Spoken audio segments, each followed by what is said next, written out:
Benchmark, the voice of business. Presented by LMD.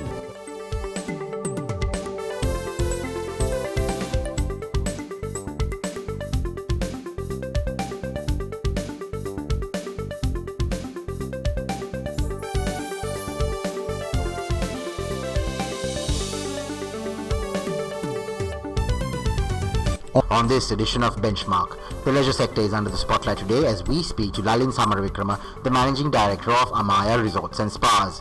Then, Nielsen's Managing Director Shaheen Carter gives us his analysis of the BCI's climb to an all-time high. And LMD columnist Deshal Dimel wraps up the show with his unique perspective on Sri Lanka's macro outlook. That's the lineup for Benchmark. Welcome to another edition of Benchmark. I'm Savitri Rodrigo. Our focus today is on Sri Lanka's leisure sector, and to discuss the pros, the cons, the strengths, weaknesses and what's happening as well as the way forward is the Managing Director of Amaya Resorts and Spas, Lalin Samarawickrama. Thank you for joining us. Will you just give me a brief overview of what the leisure sector is like at the moment? Thank you for inviting me to your program, Savitri.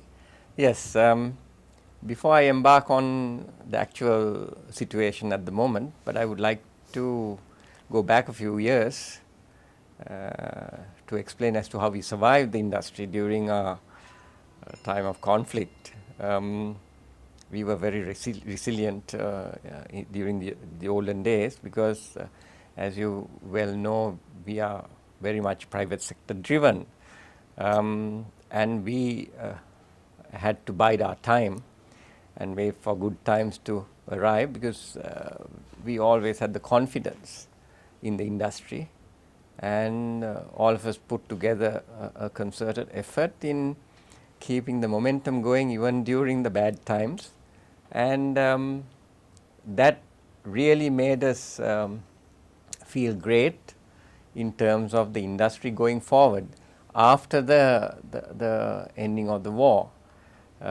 So to get back to what you asked me just now, we are in a booming situation, no doubt about it. After 2009, we were ready for action. Our properties were, most of the properties were intact, so we managed to get the people in without having to incur additional expenses in getting the standards going. So the product upgrade was there at that time, and now we are more or less literally 3 years into a good season, but as you can see, everybody has joined the bandwagon now, and there is a saturation. Lots of leisure groups have highlighted the need for a cohesive destination marketing strategy. Do you think Sri Lanka has got it right? Well, I don't want to be negative on that, but you know, we have got lost a little bit because we have gone on taglines. Now we used to call ourselves, the tagline was country like no other. Then we changed that into a small miracle. Then now we are going as refreshingly Sri Lanka. So I think we have to be focused as to how we're going to sell Sri Lanka as a destination. And you know, but we still put in the Ceylon factor. Whenever we are selling Sri Lanka, we still attach a little bit of Ceylon because of the tea, and that is how people know Sri Lanka. You think that is a necessary factor? I think Ceylon itself was a soothing factor for the Western world, because they also have a lot of they had a lot of interest in the olden days, and when you if you go to England, or if you go to Germany, or if you go to Europe for that matter, Ceylon for anybody is a known brand. So is there more space for greater public-private sector partnerships in this destination marketing strategy? Definitely. I mean, all stakeholders have to get involved in promoting Sri Lanka. Now, you know, however much we do to promote the destination as a country, it is the situation that matters in a country where people tend to spend their holidays. I mean, if there is a situation that is not very conducive for tourists to go into, then of course it's a problem. But what the authorities are doing at the moment, what we want them to do is to have the policies intact and make sure that they promote Sri Lanka as a destination with a, when you are giving the publicity to a country, the policy makers have to make sure that there are stringent rules and regulations and help out the private sector participation to carry out and get involved in the promotional activities accordingly. So we have boutique hotels, we have city hotels, we have resort hotels.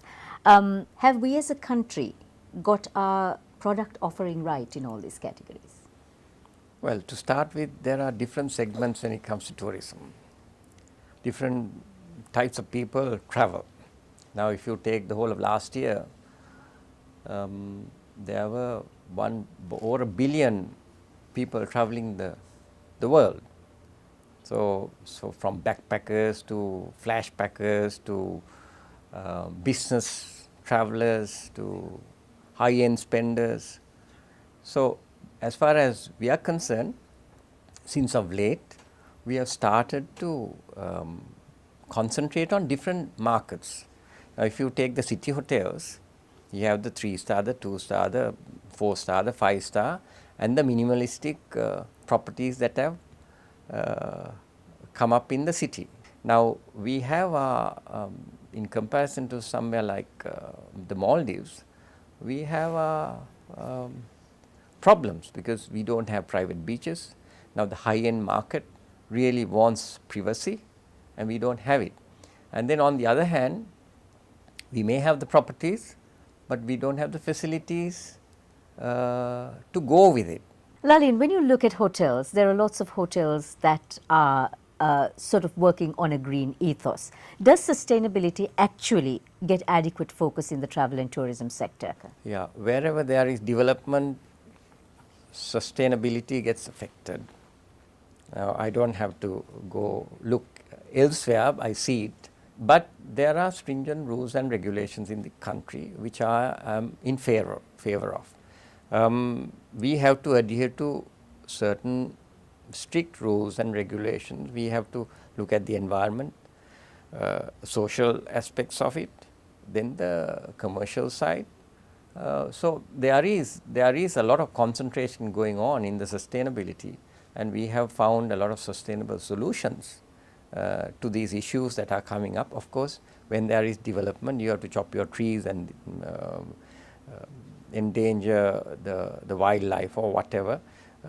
But we are very careful in handling. We are trying to blend the environment to go in line with or the hotels to go in line with the environment, and also we are still very concerned about being green. So we'll get back to more on that discussion, Lalin. Time for a commercial break now. We've been talking with Lalin Samarawickrama, and when we return, he gives us an assessment of the country's infrastructure development and also talk about how advances in technology is actually impacting the leisure sector. Do stay with us.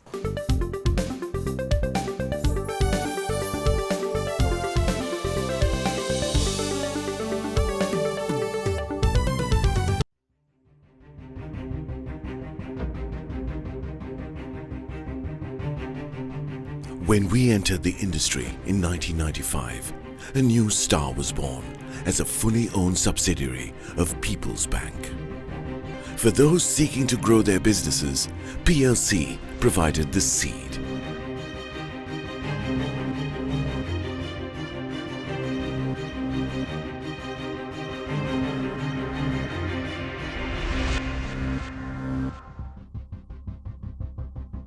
We are not only Sri Lanka's #1 leasing company, but also the largest non-banking financial institution. Welcome to a new dawn for the nation.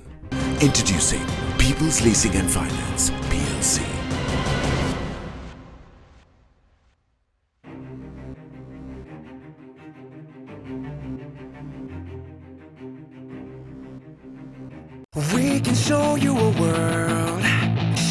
shimmering, splendid, amazing, beautiful, dazzling, wondrous place for you and me. A whole new world.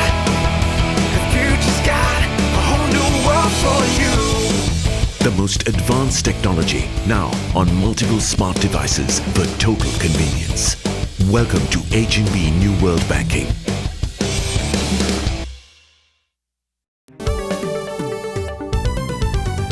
Back on Benchmark, and we are talking with the Managing Director of Amaya Resorts and Spas, Lalin Samarawickrama. Do you think hotels in Sri Lanka, Lalin, are more into greenwashing, like whitewashing, greenwashing the aspects of being green, just to make sure that, okay, they give out the right message but don't really practice it? Well, there is a new generation that has come in.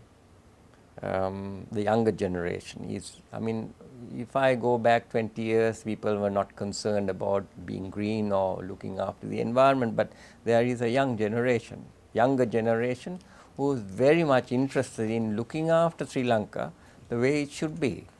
And if you travel the world, if you have traveled the world as you have done, you see something unique in this country. If you go out of Colombo into the rural areas, you still see that the place is still very natural. So we are trying our best to maintain that whenever we go into development. If you actually look outside your window, which I did, there's much development going on infrastructure-wise. What is your assessment of the infrastructure development that is going on at this present time? Well, I mean, we need to go with the times, definitely. Even though I might complain of the fact that I have lost my infinity pool and my lovely view from the balconies that I have here at the Kingsbury, but definitely we are for development, sustainable development. We hope that by developing the infrastructure, a classic example is the development of the whole of Colombo within the last 2 years. A fantastic job, well done, and very meticulously planned out. Whereas earlier there were haphazard buildings coming up all over. So all due credit to the persons concerned. We are not against development. We are for development, but at the same time, it has to be sustainable development. There have been reports, Lalin, of crises when it comes to HR in the leisure sector. How would you rate the quality of human resources within the leisure sector, and do you think there's an adequate supply? Sadly, our staff turnover is very high in this country because there is a demand for Sri Lankan people elsewhere. Otherwise, they won't be recruited in places such as the Maldives or the Middle East or whatever. We have extensive training programs in our annual budgets. We train people. But you know, this feeling of going abroad is what matters, is the problem at the moment, because people want to get trained, apply for jobs elsewhere, and venture into different countries to do their hospitality service. This will continue, and there is a drain. There is a tremendous drain of trained staff from the industry, in the industry. The only solace, only satisfaction we have now within the last year or so is lots of people have decided to come back. Now with the new brands coming up, people who have worked for Hiltons and Shangri-Las and Four Seasons and whatever international brands, they are now looking for opportunities in Sri Lanka because they feel that things are getting better. Lalin, what is your overall vision for Sri Lanka's leisure sector? Well, the overall vision is for Sri Lanka to be recognized as a beautiful destination and for the tourists to like the Sri Lankans more than anything else. You know, we are a bunch of people who are liked by lots of people. because we have the smiling faces and we have a lot to offer. We are still unspoiled. And what I would like to see is to sustainable development and tourism. I mean, if you take countries like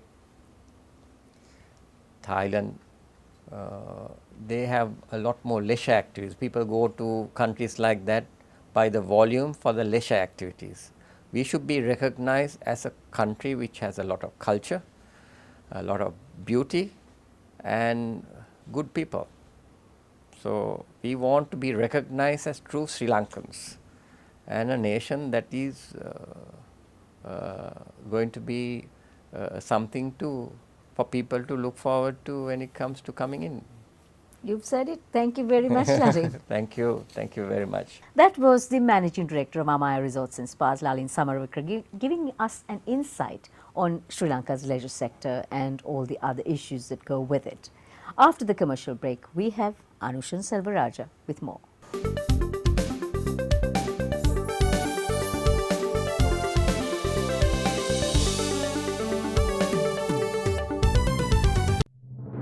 Sri Lanka's #1 leasing company is now the nation's largest and highest rated finance company with 2 international ratings. Let us move the nation as one with People's Leasing and Finance PLC.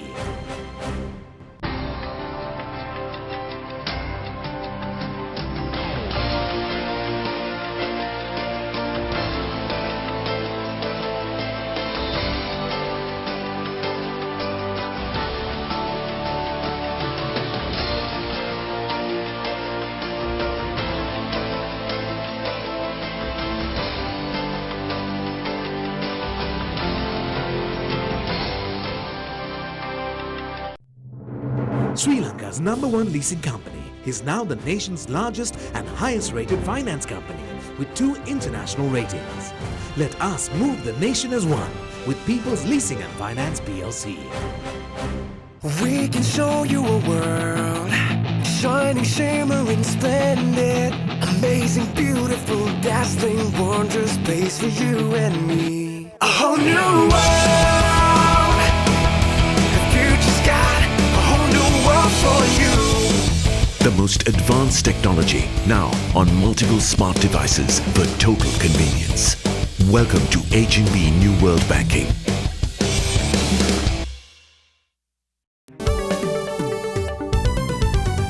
Hello and welcome back to the show. I'm Anushan Selvaraja. Let's take a look at the latest business confidence index with the managing director of Nielsen, Shaheen Kada. Welcome, Shaheen. Now, first, the BCI shot up by a whopping 52 points in January. Now, what were the reasons for this extraordinary outcome?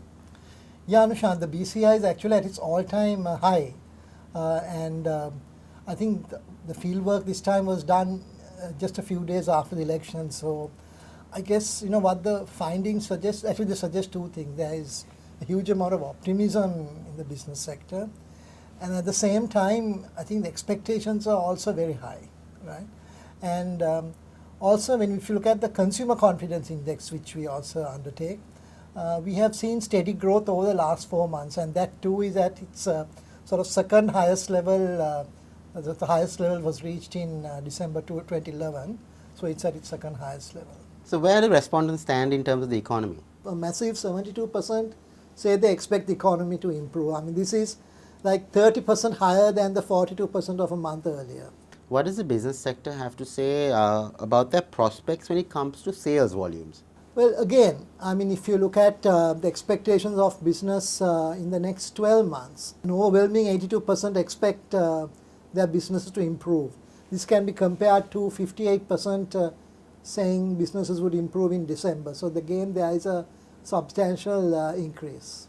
Now, Shaheen, confidence in the investment climate has also improved, recording a jump of about 15%. Now, what are the sensitivities behind this result? I think some of the comments expressed by respondents, they pertain to optimism returning because they expect business growth across a broad spectrum of businesses, and also they expect a level playing field, so that everyone can compete on an equal footing.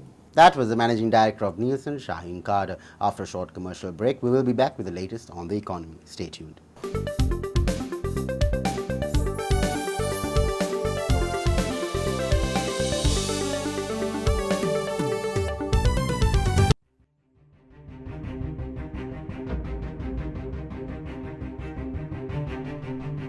When we entered the industry in 1995, a new star was born as a fully owned subsidiary of People's Bank. For those seeking to grow their businesses, PLC provided the seed.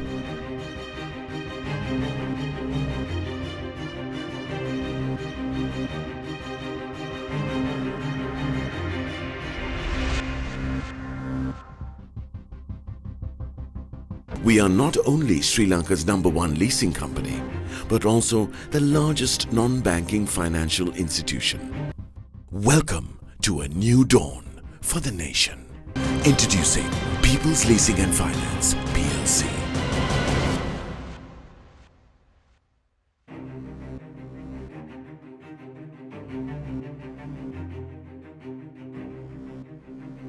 We can show you a world, shining, shimmering, splendid, amazing, beautiful, dazzling, wondrous space for you and me. A whole new world, the future's got a whole new world for you.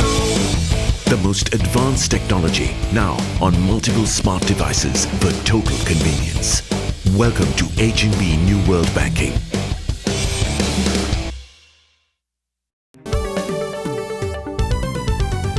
Welcome back to the show. I'm Anushan Selvaraja. The economy is on everyone's mind, so let's take a closer look at it with economist and LNB columnist Deshal Demal. So Deshal, start off with what are your thoughts on the economy at this point of time? Yeah, Anushan, if you look at the numbers from the latter part of 2014, things have been picking up on a cyclical basis, as we've been talking about before as well. We've seen, in terms of consumption, there's been a signal that imported consumption of imports has been increasing, which is generally a good sign of indication of overall consumption demand that's been recovering from a long period of slack.